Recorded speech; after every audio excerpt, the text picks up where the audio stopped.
the child is able to understand both verbal and non-verbal communication. So when we say receptive language, it refers to a child's ability to understand both verbal and non-verbal communication. So let's start in 21 to 36 months.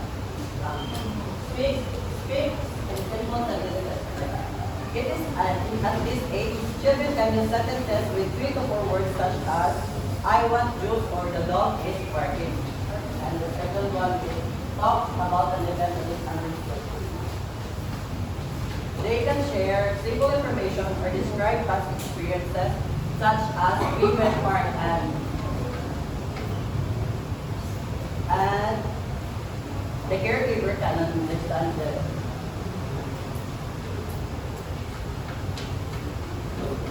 The next one is 36 to 48 months. Uses of preposition. So mag-use na sila of words like in, on, and under. So example na is the toys on the table. And this is some past tense like they begin to talk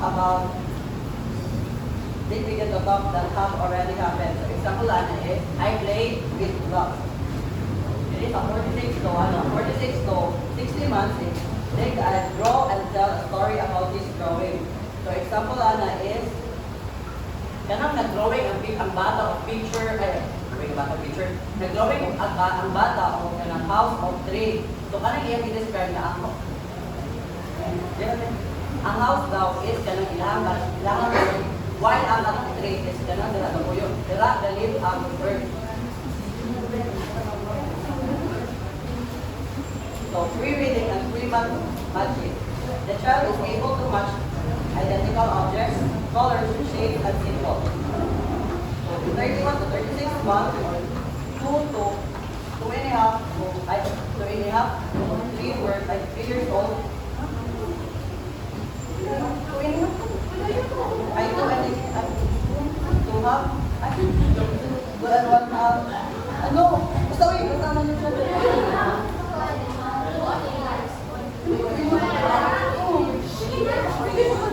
matches identical and identical uppercase and lowercase letters. So maka-identify na sila o maka-match maka-identify na sila o uppercase o lowercase na letters. Example is ganun sa uppercase and atong big letter A and small letter big letter A and big letter A sa lowercase small letter B and small letter B. So there is a recognized sign like they began to recognize and understand symbols like sa CR, di ba? Maka-recognize sila kay mag-recognize sila ay katong sa science guys. Katong sa, di ba? Kung sa Pilipinas, katong sa ulo ng gagaana. Well, katong sa Pilipinas, katong may palda siya. Kana mga addition, subtraction, multiplication, basta mga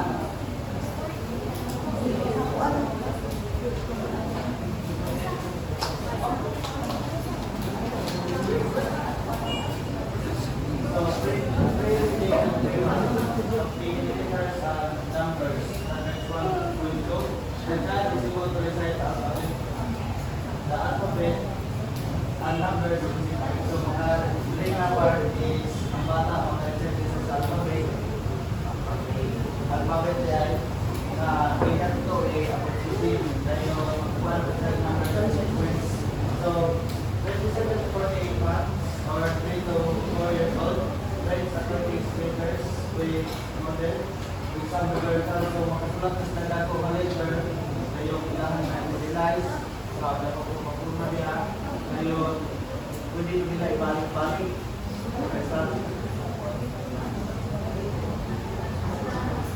So, 46 to 60 months, 45 years old. Friends, lowercase letters, model with some reversals niya ko. So, naglalagmay na letters. So, kapalunod sila mo drawing sa inside. Yung reverse nila. So, yan is friends complete name without model. So, magkakasulat sila nga lang, hindi lang nila utilize. So, friends, at first, 1 private ano yung for example, na ba, anak, 61 months or 20 years old, brings up her age and always leaders in a model and criminal person. So, sulat na o nagko-collector, nagko-bilans, ay yung hindi niya balik. So, sa ika-model ko is magkasulat one of the times na nag-research, kailangan ang model at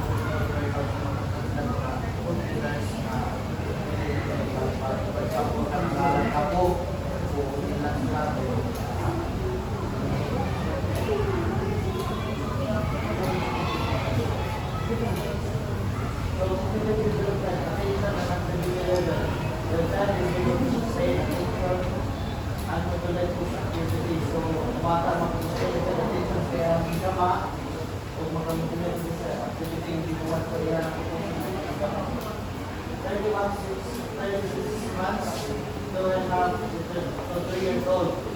Complete simple tasks without going to one of competent sa mga task pa. 36 to 48 months or 24 years old. She may be translated but there's no process in this on their own. So, possibility is kumansnak siya o na mga kasaling mo o kung kamukunsa sa ako na siya o sumunod siya magkakatag, ibalik ka ng bawa siya ito o makabalik siya sa upo niya. So, pero ay sustains attention and concentration mga table up activity for 10 minutes. So, maka-sustains attention sa iyang gigama buwan na sa 10 minutes. Ang kaso ko is convert for assignments with minimal supervision. So, makahin mo sa assignment pero hindi pa kaya niya kaya masyari magkamagitan sa kasabahan sa tingkahan. So, for 3 months or 4 to 5 years old, sustains attention and concentration on table top activity for a 15 minutes. So, maka-attention siya rin sama or makakonsentrate siya for within 10 to 15 minutes. So, ang gagawa is convert for assignments with minimal supervision. So, 4 years old. 61 to 71 months, 5 to 6 years old can work on a school assignment. So, ang 5 to 6 years old ay kaya na niya ang gama o assignment na siya na wala na yung kasama niya. Ay, kaso lang.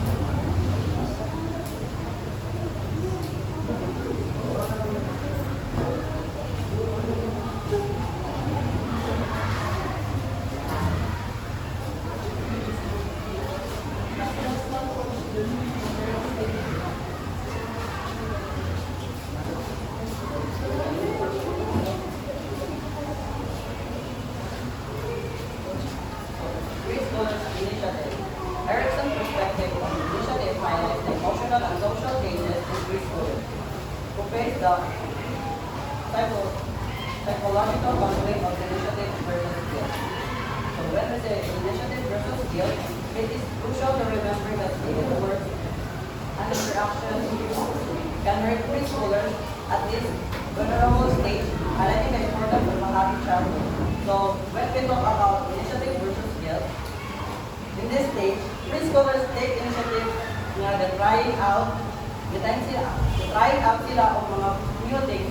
If ma-encourage sila, like ilang buhatong na Japon, pero if ma-discourage, if ka na sila, pero maingat sila stop, so like, dala sila, like, malain sila, try silang like, stop na nila ng ating, hindi na nilang buhatong yung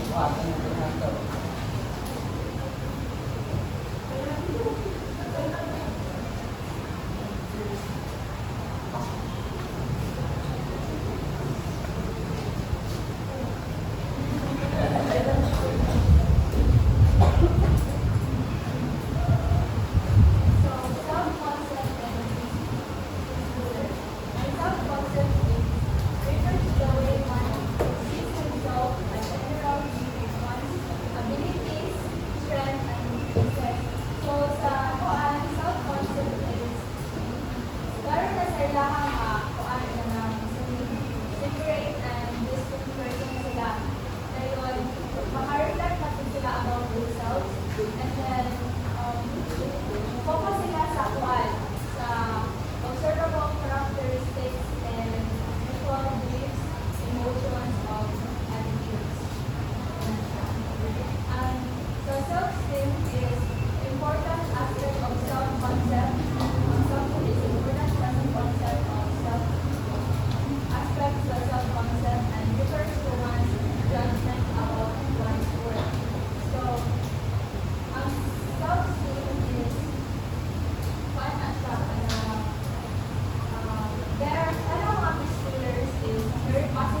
which led to morning stages. So naatoy six kabog stages sa kuan sa pagkakapagpuan mga mula stages sa mga mula sa mga. So these stages describe the play development of children and the gradual increase of social interaction as they go through puberty. So the first stages is identified. Kanina mga bata, kanina stages. Kuan, naay mga group, naay mga nagulat ng bata, pero naay siya i-focus or naay siya i-abalakan, naay siya i-interest at dito siya i-focus. Then wala interaction ng tao. Then sa second stage kay user, spending time watching others play. So dili na stages kaya mga bata mo, ma-enjoy na sila magtanaw sa mga bata na nagmula, wala interaction ng tao. Pero mukbang ko siya sa mga bata, pero hindi siya makapili sa nila. Then solitary play. The child plays on his own. He seems not to notice other children. So kani solitary kay iya-ara ang nagula. Iya-ara ang nagula. Wala siya kabalik na other girl pa rin na wala siya expected. Pwede po siya kabilaran ng mga toys. Dito siya na-enjoy. Then sa parallel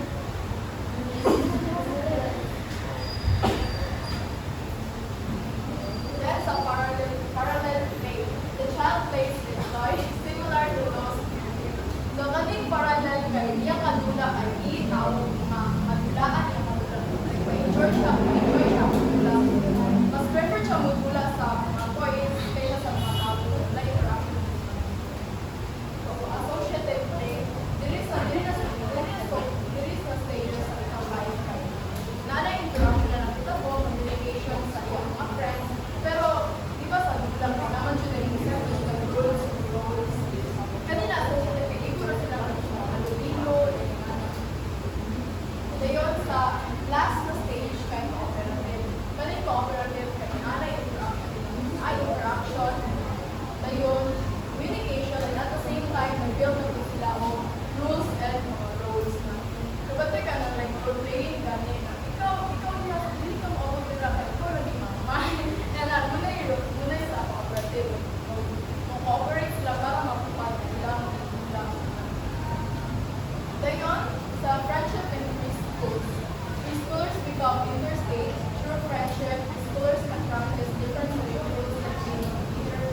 Dili na kuan, lead man yung sa kanyang mga preschoolers nag-interest na sila having the friends para mag-ipay sila, then providing support sa mga bata, like parents, and teachers na assist nila o tulungan sila para mag-develop ng social skills. Pero as a teacher ka, hindi mo like magkaay away ka rin na mga bata. Hindi mo yun, o last na naman, hindi na mo kalabas. Manita ka way na para magkabating silang mukha, and at the same time, magdilit ko silang mag-hurt. Minsan ka nito sa mga gawa sa inyong pagkakita. So, manita ka mga ways para po, hindi ko sila makikita.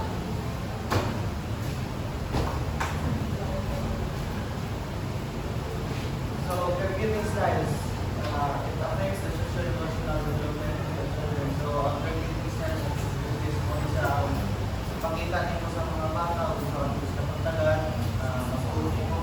Na, for example, na kay pangmangkot or mangkot ba na nagilad o na nagumay na sila ba ng matagong ba na 5 years old or 4 years old. So, kapag kung saan na sila magpadulo mo sa kung na nagaan mo ka ng halimaw sila or nakaw ka kaya namin sila ka siguro hindi mo count na sila dito tayo kasi nagtagaan o 80 ba or pagkakaroon matibay na sila anak. So, caregivers refers to with parents and teachers and even other adults care of their child. So, caregivers is the refers to parents or mga teachers o mga adults na mga nagtagal sa mga bata na imantalan na pinikaroon na talaga sila na so, ang kalabanan ng man, akuan, so, Gomride, 1960, she identified varying degrees of demandingness and responsiveness as the determinants of core style of verify sa mga varying visa ng mga TS at test which is studying. So refers to caregivers which refers to caregivers behavior that pertain to expression of affection and communication. So refers to this ano siya pagka-responsable nito sa pagkaon ko talagang bata na sa bata or kasala or yung mga gusto na ng tao para sa bata mo. So demandingness refers to the level of control and expectation which involves discipline and confrontation. So, kung sobrang po ka-demanding bata, di ba, sabi sa suti ka na, sa mga ka na pinikanan na hindi kaya ang iwan ng bata. So, kung naglalaro yung mga naman sa sport, parang hindi maligyan yan. Kanaan sila ito yung nakakalagaan deliver, hindi mo palitan, nagkilang ka na. So, hanggang mo kasundihan sa demanding yung mga bata. So, for instance, so, mga nag-i-define ni government ka pagka sa pagkakal sa bata sa natin scanning at ganito ng bata sa pagkakal scanning pagbuwag yan sa pagbuwag siya na palitan nila ba siya sa permission sa kaniyo patuban kareng and involved sa panamumura ng tingkanan niya wala nila kung ito sa dito niya nagkikilala ng palitan so wala siya